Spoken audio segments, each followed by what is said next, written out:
You're listening to the Fresh Hell podcast. Fresh Hell contains stories of a disturbing and often graphic nature and is intended for a mature audience. Please don't let your kids listen to this, or they might turn out like us.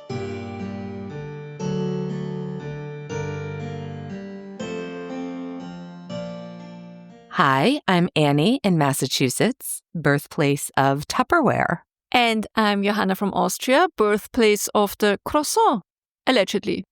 Debatable? It's not French? No, it's not. I had no idea. We were the first ones to do a croissant, and then the French took it and made it better. Let's say it like this. There we go. See, this is the kind of facts you get with Fresh Hell. And that's because you're listening to your favorite international podcast. The podcast hosted by two women who may never circle the globe in 72 days, but will certainly circle every rabbit hole until someone makes us stop. And we still have not met. Before we start, we want to say a huge thank you to our Patreon supporters. The newest ones, as well as our longtime supporters, you are, of course, the reason that our indie podcast keeps running. And you're funding things like our hosting on our website, research books, and, the occasional existential breakdown over sources we only find at the last minute. Always. Why is that a thing? Do you also always find last-minute sources that kind of contradict everything you just researched before and took notes for like 5 days? Yeah, sometimes. But then usually I have enough back info to tell if something's wrong. Yeah. If you're not on Patreon yet and you like what we do, we'd love to have you there. We've got kind of bonus content, early access, live online get-togethers. How much fun was the last get-together? So much fun. Oh, so much fun. We did all top 5 lists of things that made us happy, movies and music and all kinds of things. And I think next month we're going to do the sad songs one. Yeah. We're gonna get real into the morbs, and we're gonna talk about all the things that make us just really cry. So I'm looking forward to crying with everybody next month. Also, we're now already elbow deep in our newest Cinema Macabre episode by episode recap. This time we're tackling Inventing Anna. This is a big one. These episodes are really long. I feel like we're kind of getting into our groove now with the episode recaps. In any case, if you want to take a look at any of this, and of course we're on video for all of this, which is fine. I like to be a voice that is not seen, but I enjoy looking at you while we are recording. So yeah, if you're interested, you can check out all the tiers at patreon.com/freshhellpodcast. And really, truly, again, thank you to everyone who helps us keep doing this really weird little show the way we want to do it. Thank you. Thank you so much. All right, now it's time to wrap up Nellie Bly's life story. Annie, could you give us the shortest recap possible? Of course. All right, so I'm going to keep this as quick as you did last week. And those of you who still need to listen to episodes 1, 2, and 3, please do that before this episode, because trust me, this woman deserves the spotlight. So, in episode 1, we covered Nellie Bly's early life. She was born in Pennsylvania, unfortunately lost her father and her stable family life at a very young age. She was ambitious from the beginning and willing to throw hands, or at least sharp sentences, at any man who said women were only good for sewing and swooning. She broke into journalism by writing a furious letter, went undercover in factories, and then, in episode 2, faked insanity to expose horrific abuse inside an asylum. Episode 3 followed her 72-day race around the world with one small bag, no chaperone, and absolutely no tolerance for being underestimated. She beat the fictional Phileas Fogg and her surprise real-life rival, Elizabeth Bisland, and came home a household name. And now we're going to find what happened afterwards. So, last week we left off with Nellie returning from her record-breaking 72-day trip around the world, headline famous, celebrated, and very suddenly unemployed because not long after she got back, she did something very unexpected. We already mentioned it last week. She quit her job. Now, we don't have an exact date for her resignation, but it likely happened within a year or two of her return in early 1890. She was still writing occasional pieces, but the relationship with the New York world had soured. Nellie had just pulled off not one, but two of the most successful stunts in journalism history, and they still didn't give her a raise, so she walked. But before she leaves the world to pursue her interests, we need to mention the interview she did with 10-year-old Helen Keller. At the time, Helen was already making headlines. Now, depending on where you're listening from, you may or may not be familiar with Helen Keller beyond the vaguely remembered school play or a joke somebody probably shouldn't have told in 1997. But Helen Keller was, and still is, one of the most extraordinary figures in American history. She lost both her sight and hearing after an illness when she was just 19 months old. It was a mystery illness, but it was most likely either scarlet fever or meningitis. After that, she could no longer see, hear, or speak. So by all the standards of the late 19th century, Helen was written off. Her family, while loving, had no idea what to do. Doctors were mostly useless. No one thought a child with such disabilities could ever be taught, let alone educated. Enter Anne Sullivan, Anne with an E. Herself visually impaired and just out of Perkins School for the Blind in Boston. She arrived when Helen was 6, and within weeks, she changed everything. Sullivan introduced manual alphabet fingerspelling, and it was like the floodgates opened. Her mind had been fully there the entire time. She just hadn't had any key to express it. By age 10, Helen was reading and writing. She had learned Braille and raised print, and she was communicating fluently through touch. And the public was obsessed. The newspapers called her a miracle, a scientific curiosity. Some people thought it was fake. Others just wanted to see for themselves. And that's where Nellie Bly comes in. In July of 1890, she met Helen and Anne in person. Nellie was completely in awe. She described Helen's poise, her confidence, her memory, how the child could repeat entire stories after a single reading, could instantly connect new words to abstract ideas, and how she clearly understood humor, tone, and even irony. Nellie was amazed that Helen asked questions about the world, that she had opinions. When Nellie asked her what she wanted most in the world, Helen spelled out, to speak like other people. We now know this young girl would go on to do far more than that. Helen Keller eventually became the first deaf-blind person to earn a college degree from Radcliffe, that's the branch of Harvard for women, in 1904. She learned to speak, wrote 12 books, gave speeches around the world, and became a fierce advocate for disability rights, women's suffrage, labor reform, pacifism, and later in life, even birth control access. Really remarkable. Now, if Helen Keller was one of the most inspiring women Nellie ever interviewed, Lizzie Halliday was easily the most terrifying one. We told you all about that in our episodes on Lizzie. In 1894, Nellie visited Lizzie at Matawan State Hospital for the Criminally Insane, where she was being held after one of the most disturbing crime sprees of the 19th century.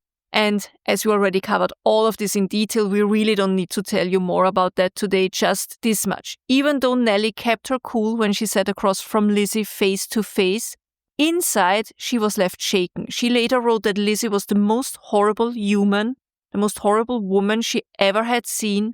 The way she stared, the way she spoke, the way she shifted from calm to deranged in a blink. It all made Nellie genuinely nervous. And when Nellie Bly is unsettled, I think that tells you a lot. Yeah. Like if Steve Irwin says to you, now be careful, this thing's dangerous. You're like, okay, well, if Steve Irwin thinks it's dangerous. Exactly. Anyway, this was all after she had already left the New York world. But Nellie didn't disappear into obscurity. She was still famous, still being written about and still getting offers, and like a lot of writers, suddenly flush with name recognition. She did what many of us would do. She tried her hand at writing novels. Actually, she had hoped to use her fame and accomplishments in journalism to launch a serious literature career. Between 1889 and 1895, Nellie published at least 12 serialized works of fiction. These weren't high literature. They were sensational serialized novels. Think like melodrama, romance, crime, scandal, all published weekly and devoured by a massive working class readership. Titles included things like The Mystery of Central Park, The Secrets of the Street, and Eva the Adventuress. Now, if you're wondering why you've never heard of most of them, there's a reason. For decades, we only knew about one of them. It's The Mystery of Central Park. The others, they disappeared. No cheap paper, mass publication, no preservation. They weren't reviewed, they weren't reprinted in book form, and they absolutely were not taken seriously. Are they literary masterpieces? No. Even Nellie later dismissed them as a kind of writing you do when the bills are due by, churning out fast-paced pulp fiction under the name that still draws in readers. But they're still important, and back in the day, they sold. And for a few years, that's how she made a living. So here's the thing. As Johanna said, for a long time, everyone just sort of assumed that Nellie Bly wrote one not-so-great novel and kind of left it at that. It was called The Mystery of Central Park. And it wasn't quite Sherlock Holmes or Nancy Drew, and critics have been politely ignoring it ever since. But then, in 2019, a writer named David Blixt, who was researching Nellie, stumbled across something no one expected. She didn't write one novel. She wrote 12. But 11 of them had kind of gone missing. They'd been serialized in a cheap, wildly popular weekly called the New York Family Story paper. This was published by Norman Monroe, the same guy who made a fortune printing her Madhouse exposé. Nellie signed a deal with him in 1890, reportedly worth $40,000 over 3 years, which would have been an astronomical paycheck for her at that time. Most star reporters would earn somewhere around $5,000 annually at the time. And Nellie, a woman, it's honestly hard to say what she might have earned, but certainly not as much as her male counterparts. Yeah. Unfortunately, these stories were not preserved. No one archived them, and they faded into obscurity. That is, until David Blixt started poking around a British edition of Monroe's paper, a near-identical reprint with the delayed publication, and found the missing pieces. And just like that, Nellie Bly's lost novels were found. 11 serialized works buried in microfilm across 3 continents: Toronto, London, Sydney. Barely legible, mostly forgotten. And now, finally restored. They are pulpy, gothic, melodramatic, and full of cliffhangers. Some are smart, some are silly, but they are 100% Nellie Bly. Clever, angry, emotional, and driven by a deep sense of justice for women who were overlooked, manipulated, or outright discarded. This is what David Blixt says about her debut novel in an article on ignoranceisblixt.com. That's an awesome, really, really good website name. Quote, "How I discovered the lost novels of Nellie Bly. Clearly Bly had hopes for her literary career. Alas, to that point, her record for fiction did not seem promising. Her debut novel, The Mystery of Central Park, had been published a year earlier, first serially in the pages of The World, then in book form.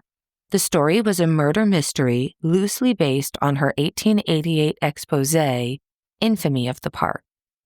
While not nearly at the level of, say, Conan Doyle's recently published A Study in Scarlet, Bly's short novel made use of her intimate knowledge of New York and contained the same massive end-of-novel confession that Conan Doyle employed in his first 2 Sherlock Holmes novels. If Bly had been hoping to make a splash in this new career, alas, it was not to be. Of the 4 books released in Bly's name between 1888 and 1890, her work of fiction was her least regarded. Today, The Mystery of Central Park is ridiculed for its stilted style, thin characters, and rather haphazard plot. Everyone tends to shrug off her novel as an ill-fated endeavor, a bump on the road of her true career, reporting. What strikes me about the first novel, though, is the story of the murder itself. An innocent girl becomes the kept woman of an unscrupulous and ambitious man. When he tires of her, rather than marry her as promised, he murders her and leaves her body propped on a bench in Central Park. While Bly did not yet have a mastery of the art form, she was still Nellie Bly, and she was still motivated by injustices against women. She was still angry. End quote. So, yeah, if you want to check out Nellie's novels, they are available. What was next in Nellie's life? What could possibly top exposing the abusive mental health system, racing around the world, interviewing important historical figures left and right, and writing pulp fiction? Well, Nellie, again, did something no one expected. She flew to the moon. No, she got married. In 1895, at the age of 31, Nellie married Robert Seaman, a very wealthy industrialist. He owned the Ironclad Manufacturing, which is a company that made steel containers, like oil drums, milk cans, the kind of thing. So let's talk a little bit about Robert Livingston Seaman. I wonder if he's any relation to Jonathan Livingston Seagull. Do you know Jonathan Livingston Seagull? No. I'll tell you about him later. Some of our listeners are going to know Jonathan Livingston Seagull. It was a famous book back in the day about a seagull. Oh, wait, is it the Jonathan the Bird? Yeah, he's a seagull named Jonathan Livingston Seagull. Oh, it's so sad. I remember the movie. Is it the same one? Probably. I just know it under the name Die Möwe Jonathan. Maybe. If there's a sad part in it, my family hid it from me, much in the way Phoebe Buffay's family hid all the terrible things that happened in Disney movies from her. But there's a movie, right? Jonathan Livingston Seagull? I remember Yeah. the book. There might be a movie. We're probably talking about the same thing. Yeah. It would be pretty great if we weren't.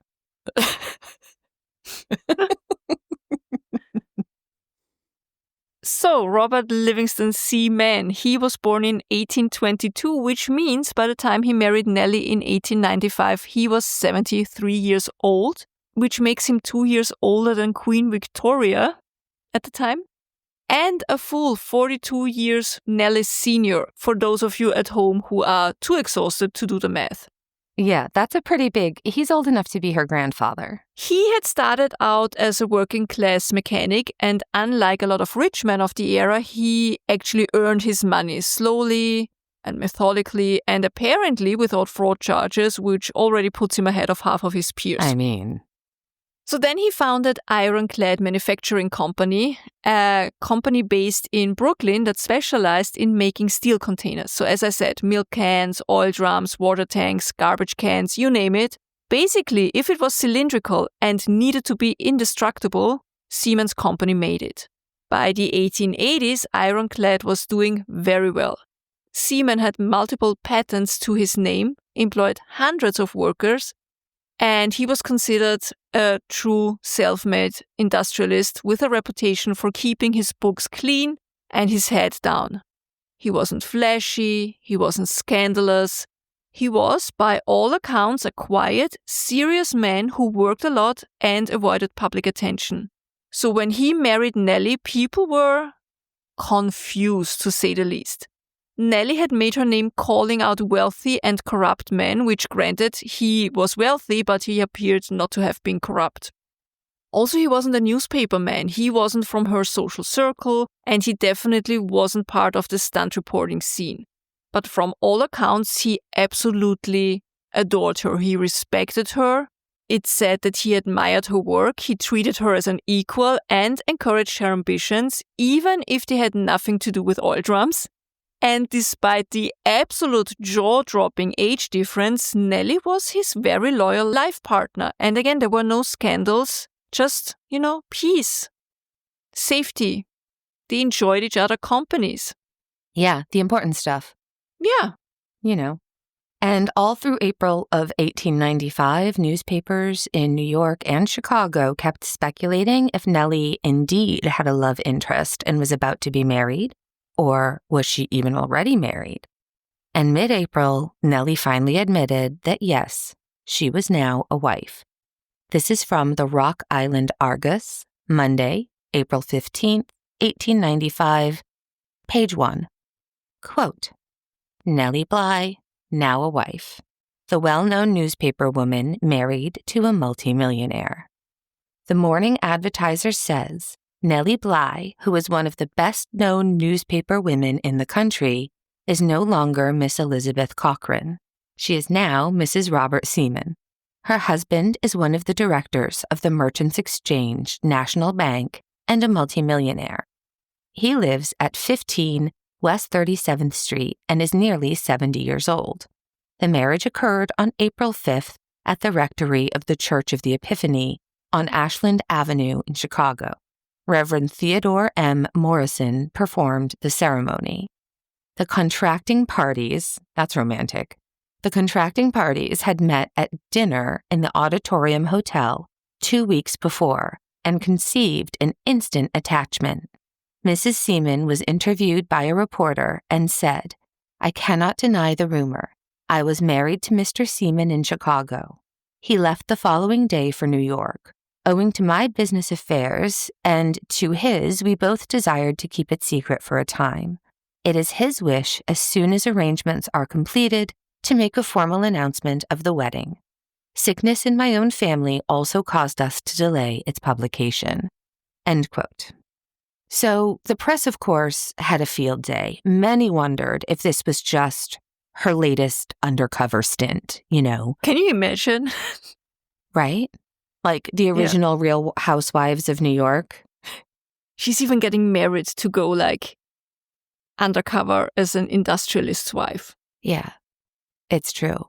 And so other people also thought that it was her way of escaping the grind of daily journalism. Nellie had been burning herself out. She was getting migraines. She'd hit a ceiling. And there was a man who admired her, had money, and offered something journalism rarely had, stability. This is a snippet from an article that was printed in 1915 in the Imperial Valley Press. Tuesday, January 12th, 1915, page 1. Quote, Miss Nellie Bly, Mrs. Elizabeth Cochran Seaman, is undoubtedly the best-known woman newspaper writer in the world. In 1889, she started out to equal the fanciful record around the world of Jules Verne's hero. She not only equaled Verne's fictitious feat, but she exceeded it. She told about her lively trip in a series of stirring narratives which put her name on the tongue of every man, woman, and child in Europe and America. This was only one of Miss Bly's famous stunts. She met her husband in a curious way. Sent to Chicago to study the conditions among the women stockyards workers, she put on hip boots and slaved with them in the abattoirs for several days. This brought on pneumonia, but not before Miss Bly had written and dispatched the story of her experiences. While Miss Bly was lying ill in a Chicago hotel, Robert Seaman, a New York manufacturer, was also confined there by sickness. He admired Miss Bly's pluck, and she became his wife. End quote. Did Nellie Bly love Robert Seaman? Hard to say. She never gushed about him in print. There is little personal correspondence to ultimately cast a verdict. But what we do know is she admired his mind, she respected his work, and when he handed her the keys to his company, she took it seriously. It may not have been a love story, but it was a powerful partnership, and they made the most of it. Which brings us to the next chapter, how Nellie Bly became one of the first female CEOs in American history. Because, of course, she did. She did everything. She did. So after their wedding, Nellie and Robert Seaman settled into his home on West 37th Street in Manhattan. They even did a bit of traveling. They did a long European trip in 1896, which sounds absolutely lovely. And then in February 1904, something awful happened. Robert, who was now 82 years old, was hit by a horse and a wagon while crossing the street. He survived the initial accident but never fully recovered, and the trauma triggered further health complications. And so on 11th of March 1904, he died of heart disease brought on by his injuries. And so overnight, Nellie became the head of his company, the Ironclad Manufacturing Company. And not in name only, she was listed as owner, president, and chief innovator. By 1901, so even before Robert's death, Ironclad was already being promoted as, quote, owned exclusively by Nellie Bly, the only woman in the world personally managing industries of such a magnitude, end quote. And that wasn't just a marketing fluff. I mean, of course, they were kind of advertising it because she had a name. She was, her name was recognized as a brand. Of course, you're foolish. You have to take advantage of every single thing you can in business. At its peak, Ironclad employed 1,500 workers and could produce 1,000 steel barrels a day. And Nellie Bly, who was the famed journalist, the asylum infiltrator, the world traveler, now full-on industrial magnate. At first, things were going really well, like really, really well. In fact, 1904 was a big year, not just in a negative way because Robert died, but because Ironclad began producing a new steel barrel design that would go on to become the model for the modern 55-gallon oil drum. Yeah, the same you see still everywhere in the U.S. today, seen in countless gangster films or, it's just the right size to stuff a body in. Some sources like to say that Nellie Bly invented that barrel, but that's probably not quite accurate. The patent actually filed by a man named Henry Wareham, so he was one of the company's trusted engineers. Still, it happened under her leadership, and she absolutely left her own mark as an inventor. Nellie, under her name Elizabeth Cochrane Seaman, held her very own 2 patents. One for a stackable garbage can and one for a milk can with a unique seal. Both useful designs in an industrial world that hadn't really considered sanitation a priority. And on top of that, she hadn't forgotten her moral values and core beliefs at all. She ran the company as a kind of progressive experiment where she implemented progressive reforms. There were paid sick leave, access to health care, fairer wages, better working conditions. In the early 1900s, that was revolutionary. I think Henry Ford implemented his famous social benefits program in 1914, so that's a decade after Nellie Bly. But running a steel empire wasn't just about innovation. It was also about trusting the right people. And Nellie, for all her instincts in a newsroom, may not have seen what was coming. Because Nellie was not a numbers person, and numbers are kind of important when you're running a steel empire. You think? A little bit. So, as biographer Brooke Kroger put it, quote, Nellie was hopeless at understanding the financial aspects of her business. End quote. She just trusted the wrong people, and eventually they robbed her blind. Hundreds of thousands of dollars quietly siphoned off by her own managers. That is Arabian steeds on heirloom carpets eating croquembouche money. This is just, it's too much. By 1911, Ironclad Manufacturing was tangled in an ugly bankruptcy litigation. The company collapsed under the weight of fraud, debt, and illegal bills. And Nellie never saw it coming. And just like that, Nellie lost everything. She was broke.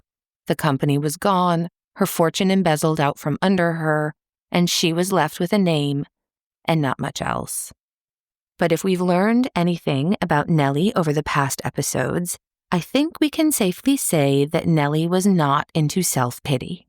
And so, in her late 40s, an age when most women of the era were expected to disappear into a shawl and a rocking chair, Nellie Bly did something she hadn't done in nearly 2 decades. She went back to journalism. Now, this wasn't the New York World anymore. Her old stomping grounds had changed, and she'd burned a few bridges along the way. But William Randolph Hearst still knew a valuable name when he heard one. Johanna, I know the Hearst dynasty is another one of your interests. Are you going to end up doing a William Randolph Hearst episode someday, maybe? every time I hear William Randolph Hearst, I always think of that's such a weird combination in my brain, but Citizen Kane and Citizen Kane's mansion, Xanadu, and then I hear Olivia Newton-John, Xanadu. Sorry for the singing. Xanadu for me is, oh God, what is it? The Rime of the Ancient Mariner and Xanadu, Kubla Khan, the pleasure domed off the cream. Yeah. Mm-hmm. Exactly, oh, God. Pet interest, yes, but not only William Randolph Hearst, also George, the patriarch of the Hearst family, and of course Paddy. I actually do not know that much about the whole thing with Paddy Hearst, so I'm officially requesting an episode because that's a lot to talk about. All right, so let's just get into the quickest of explanations as to who this William Randolph Hearst was. He was basically the original media tycoon, decades before Rupert Murdoch or Jeff Bezos bought their first headlines. Yeah. Born in 1863 to a wealthy mining family, he took over the San Francisco Examiner and turned it into a sensation. Then he went national. By the early 1900s, he owned more than 24 newspapers, and magazines and radio stations would follow. And then eventually, what's next? Movie studios, of course.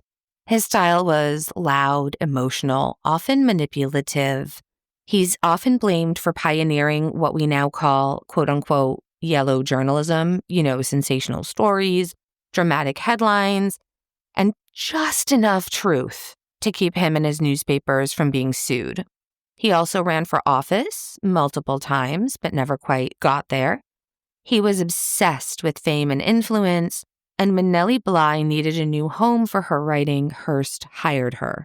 And say what you will about Hearst, and believe me, I think we will when the time comes, but he understood that Nellie had something to say and that her name was still worth something. So he brought her on board at the New York Evening Journal and gave her column space. But this time, Nellie wasn't doing stunts. She wasn't faking insanity or hunting down girl-stealing procurers in Central Park, something she actually did at the height of the Ripper craze. This time, she was pulling her focus back on social injustice, especially where it hit women and children the hardest. She wrote columns about unwed mothers being treated like criminals. She investigated adoption rackets where children were sold or swapped like cattle. She covered orphanages, poorhouses, and the abuse of working-class women, calling out powerful men who let it happen or profited from it. She also did something she'd never really had the chance to do in her younger career. She started writing about herself. She shared memories of her early reporting days, her childhood, and the bizarre things people had sent to her in the mail after her trip around the world, including, apparently, an offer to be queen of an island nation. She also started showing up for something she hadn't reported on during her world days, the women's suffrage movement. By the 1910s, suffrage had moved from whispered salon topic to marching in the streets national fight. Women were protesting, organizing, getting arrested, and making headlines. And Nellie was right there with him, not just covering the movement, but advocating for it. She went to suffrage parades. She interviewed organizers. She wrote essays about the sheer idiocy of denying women the vote after letting them run households and teach children. In one column, she asked plainly, quote, "Can anyone give a reason why women should not have the right to vote?" And then followed it up with a long list of reasons why they absolutely should. She wasn't just pro-suffrage, she was annoyed that it was even still being debated. But she really brought something important to the conversation too: visibility. By the 1910s, many of the younger suffragists didn't remember her early stunts, but older readers did. She was famous, and fame meant reach. And unlike some of the more elite suffrage leaders, Nellie had spent her career writing for working-class readers. She knew how to talk to people who weren't hosting fundraisers or sipping tea in white dresses. She could take the high ideals of suffrage and bring them down to the ground, to the factory girl, the shop clerk, the single mother with no safety net. She reminded women that their lives already were political, even if no one had ever let them vote. She made it clear, women's rights were no longer an issue for the next generation. They were urgent, immediate, and deserved the same fierce reporting she'd once reserved for correct asylum doctors or intelligence officers scamming young servant girls. I think we can all agree that by the time the Great War broke out in Europe in 1914, Nellie Bly had already lived several lives. Journalist, novelist, industrialist, bankrupt, back to writing as a columnist. But the one thing she had never done, yet, was to be a war correspondent. That spring, she traveled to Austria, not to chase a story, but to sort out some business issues connected to her late husband's company. And as it turned out, she walked straight into one of the most explosive moments in modern history. Because while she was there in Austria, on 28th of June 1914, the Austrian Archduke Franz Ferdinand and his wife were assassinated in Sarajevo, which, as we all now know, lit the match for what became World War I. And if you haven't listened to our episode on the Habsburg tragedies, especially the second part about the assassination of Archduke Franz Ferdinand, I absolutely urge you to bookmark it because the whole story is wild and it's still one of my favorite episodes that we ever did. Yes, and because it shows up. Crazy. It's crazy, and it shows up all the time on Jeopardy. I can't even tell you how often I mention it all the time that if you listen to our podcast, you're well suited for a lot of Jeopardy questions. But the assassination of Archduke Franz Ferdinand is a biggie. Like the whole Habsburg, like all of it. Such a good episode, Johanna. So Nellie was in Vienna when the assassination happened in Sarajevo, and it was pretty clear that this would lead to war. And so, of course, Nellie did what Nellie always did. She stayed. And when the war began in earnest that fall, she sent word to the New York Evening Journal, the Hearst paper that had been publishing her work ever since her ironclad days, and they gave her a new title, Special Correspondent, and she became one of the very first American women to report from Europe's Eastern Front. She was embedded in Austrian Galicia, that's now Poland, and she sent dispatches from cities like Przemysl, which at the time was a fortress under siege. From there, she wasn't writing about military strategies or heroic speeches, she was writing about the realities of war, on the ground, in the mud, the shell fire, the rain, the chaos. She hid in trenches, she was caught in bombardments, she traveled with officers, artists, editors. She was in this kind of strange little caravan of wartime observers trying to survive long enough to file the next copy. And back home, American readers followed her updates under headlines like "Hides in Trenches as Russian Shells Rain About Her" or "Nowhere to Hide and as Slippery as Ice." She described valleys strewn with bodies, soldiers unable to be buried because the shelling never stopped. She wrote about doctors so overwhelmed they couldn't treat anyone properly, just triage and move on. Nellie also visited the field hospitals and witnessed the gruesome reality. In Budapest, she found a military hospital where 10 languages were spoken across the wards, and the nurses came from 5 different countries. It was part battlefield, part Babel. Dying soldiers were quietly moved to soundproof rooms so their cries wouldn't terrify the others. She told the story of one man, a Russian prisoner. He'd been shot, left in a trench for 8 days, both feet frozen solid. They basically fell off on the train ride to the hospital, and when Nellie arrived, he was barely alive. His legs were gone, his body was failing, and he was asking for his children. Oh my God. And she couldn't stay in the room because it was just too much for her to take. Another man she wrote about had taken a shrapnel to the face. His jaw was shattered in 32 places, hanging in pieces against his chest. And the best the hospital could do was try to hold it together with, wiring. Yeah, and these were just the ones that actually made it to a hospital. In one of her more furious dispatches, Nellie asked, quote, "How could emperors, czars, and kings look on this slaughter and ever sleep again?" End quote.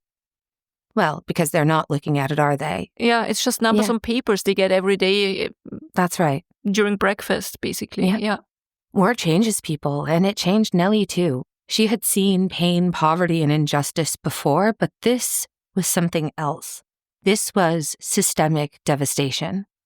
As a natural consequence, she began to question the purpose of the war. She began to write about the waste, about the politics of death, about how thousands of men were being destroyed, not for victory, for nothing. In January 1915, she filed one of her most heartbreaking reports and ended it with this, quote, "Travel the roads from the scene of battle, search the trains. Wounded, frozen, starved thousands are dying by agonizing torture. Not hundreds, but thousands. And as they die, thousands are being rushed into their pest-filled trenches to be slaughtered in the same way. Oh, we Christians." End quote. This woman, who had spent decades trying to believe in human progress, was deeply disillusioned by the horrors of quote-unquote modern warfare. Her writing contributed to the growing anti-war sentiments in the U.S., and while it didn't keep America out of the war, it absolutely added to the voices saying, "Don't rush into this. Look at what it actually is."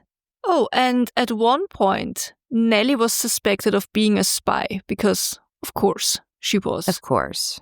This is from the Chronicle Tribune from Friday, January 15th, 1915, and was printed on page 5. Quote, "Miss Nellie Bly arrested as spy." That rhymes. I like it. It does. "Enjoys thrills." World's most famous newspaper woman describes experiences in Hungary. Second of thrilling narratives. Quote, "Szatolja in Hungary, November 6th. I have been arrested as a British spy. I had not gone 10 yards into a church yet until one officer stopped and spoke to me. I could not understand his words, but I inferred from his motions that he wanted to see my papers. I had none. They were all in my bag at the station. Being pocketless is the greatest hardship a woman has to endure." Amen. So true. I tried to make him understand where my papers were. He looked suspicious. Another joined him. They discussed my case. I did not know whether to stand still or walk on. Crowds began to gather. 2 gendarmes with naked sabers and Spanish feathers in their caps pushed through to hold back the increasing mob. Everybody was excited except myself. I was enjoying the new experience. I studied the faces of the mob as the officers and gendarmes endeavored to obtain information from me. They spoke Hungarian. I spoke Americanish. We did not make rapid progress. I was not in the least fearful of the crowd. The market stalls were deserted. Buying and selling had ceased. I was the only object of interest. When I caught the eye of a woman, I would smile. An answering and sympathetic smile would be returned. The man smiled less quickly and then in an awkward, embarrassed manner. Between me and loyalty, they were a little undecided. Only the officers and gendarmes were fierce. Grave and determined, no smile answered mine. Finally, they motioned for me to proceed. 2 placing themselves before me, 2 behind. A woman darted from the crowd to my side. She laid a sympathizing, gentle hand on my arm. She looked at me with kind black eyes. "You are American, not English," she asked brokenly. "I am," I said, patting her trembling hand reassuringly. "I knew," she said confidently. The 2 gendarmes took her by the arm and tried to pull her away. She spoke to them in eager appeal. They listened impatiently. "They say you are a British spy," she finally said despairingly. "I am from New York," I explained. "Tell them I am with the Kriegspresse people. Our train is at the station and our crowd is somewhere in the village." Her explanation found no belief. "They are very queer here now," she apologized, "but you must go with them. I will stay by you. I lived in Cleveland once. I love Americans." End quote. What a lovely woman. And brave, really, to intercede like that in a situation. So after covering the war through mud, blood, and heartbreak, Nellie Bly finally came home. It was in 1919, and she had expected to return to, maybe not comfort, but at least her own home. Instead, she found out that one of her brothers had taken everything.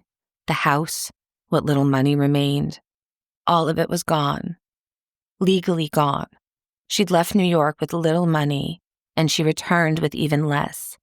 And so, once again, she did what she always did when the world tried to shove her off stage. She got back to work.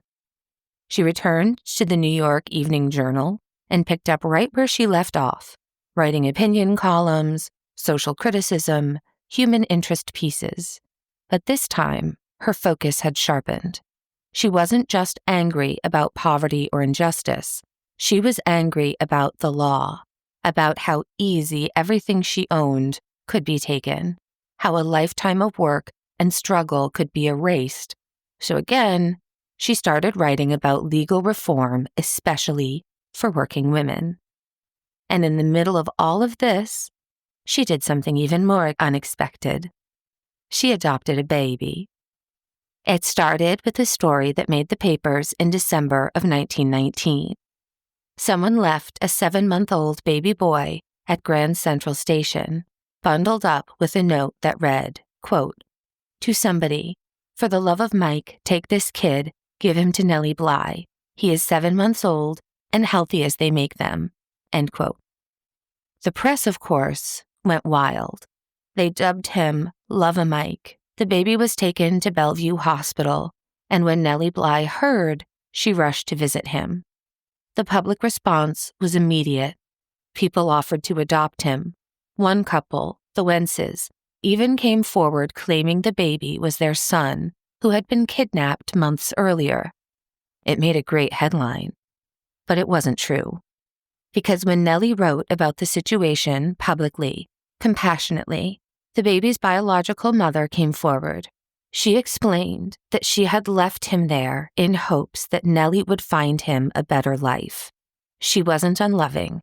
She was desperate and wanted more for her child.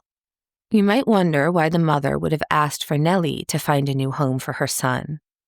Well, even back in the 1880s, she had often written about orphans and adoption and the trafficking of children that sometimes went with it. One of the articles she had written for the New York World in 1889 was entitled, "Nellie Buys a Baby." The article started with the following, quote, "I bought a baby last week to learn how baby slaves are bought and sold in the city of New York. Think of it, an immortal soul bartered for $10. Fathers, mothers, ministers, missionaries. I bought an immortal soul last week for $10. End quote. So this is a topic that had always been very close to Nellie's heart, and after she returned from Europe, Nellie had quietly started helping to place orphaned and abandoned children with families personally. From a room at the Hotel McAlpin, she ran what was essentially an informal adoption agency.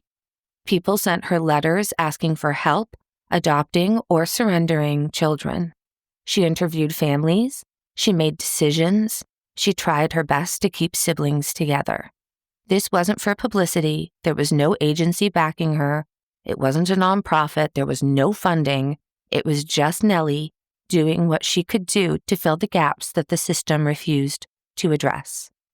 And then she formally adopted a child herself, a boy whose name we don't know, but she gave him a home. She was nearly 60.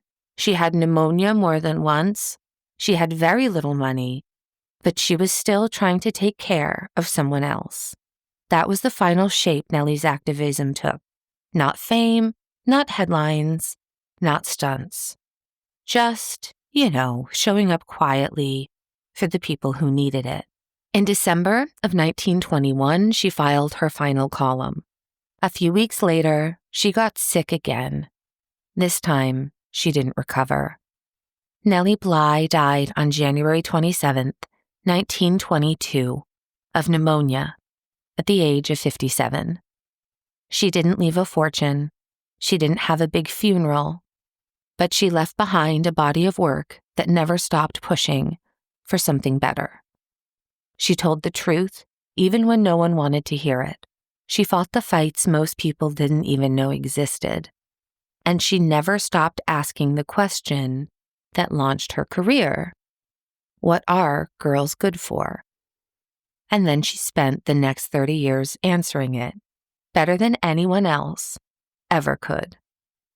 And so this is it. This is the final part of Nellie Bly's life story. Well, part of it.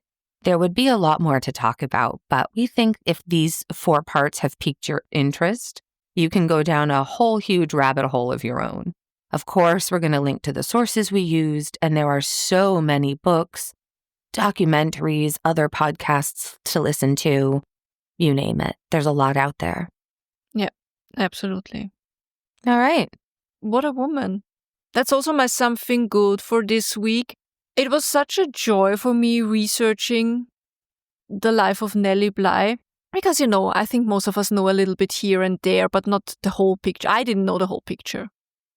And researching a person who did so much in her life is so inspiring. And I also found, and that's my something good, I found what a role model she is still for many young children today. Because I saw many young girls who dress up for Halloween, for example, as Nellie Bly in her famous travel coat and the bag she had. And I think it's amazing. I love it. I mean, she died more than 100 years ago, and she's still an inspiration and a role model and a trailblazer. Absolutely. That's kind of like, I feel like you researching Nellie was sort of like when I was researching Garfield. It's like, oh gosh, there's more. Like I have to wait, there's more. There's still more. Yeah. Yeah, that's right. And it's also something, I mean, we research the most horrible things humanity has to offer. Yes, we do. Garfield's story and Nellie Bly's life story, there is a lot of tragedy and a lot of horrors in there, but there's so much good in there that just gives you hope. Yeah. You don't want to lose sight of the good. How about you? What's your something good? It was just my birthday this past Happy weekend. birthday! Thank you. I know, I'm 48. Amazing. 48. Yeah. I don't know, I guess I never thought I'd live this long. But thank you so much to all of the people who left me just the nicest little messages.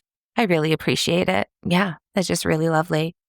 Paul had some cousins who are in town from the UK who I enjoy their company very much. And so we just had a really low-key weekend. We went for a drive on Sunday. We went for a nice long drive, it was just beautiful weather. So we took the convertible and just went for a pretty drive. It was really nice. I enjoyed it. So it was just a nice weekend. That's all. Nice Isn't birthday that something weekend. sometimes just the best? I mean, The best. Yeah. The convertible is new to us. Many moons ago, when my aunt passed away, she had a little bit of cash left in her stuff. So my mom and my sister and I used that money to buy a used convertible for my dad, who had always wanted to have a convertible, but he worked as a social worker, so he just drove very, very simple, basic cars. He took such excellent care of his sister-in-law, my aunt, all those years with her illness that we were thrilled to be able to get that for him. And then just recently, it's starting to get hard for him to get in and out of it, so it's in our garage now, just so it's not sitting for too long. That's a story for another time, maybe in Patreon. I have a video of us surprising my dad with the car. Kind of a highlight moment. I love it. Yeah. He deserved it. He did. And it was great because the last several years of my mom's life, she really wasn't very mobile. And so it was nice, even if she couldn't really do anything, he could put her in the car and they could go for a drive and listen to music. So, yeah. All right. I think that's it. That's everything. If you want to support the show, you know the drill. Please leave us a rating, write a review on the podcast app you use. Tell your weird history-loving friends about us. Maybe also your normal friends. They might enjoy an episode or two. You'd be surprised. I so often people will find out that I have a true crime podcast and they'll immediately say, oh no, I don't like murder. I don't. And I say, no, that's not really what we do. I mean, we do, but that's not all we do. That's not all we do. Yeah. Yeah. You can also subscribe to our show on your favorite podcast app. Please, please, please like and subscribe to us on YouTube. That really helps our algorithm.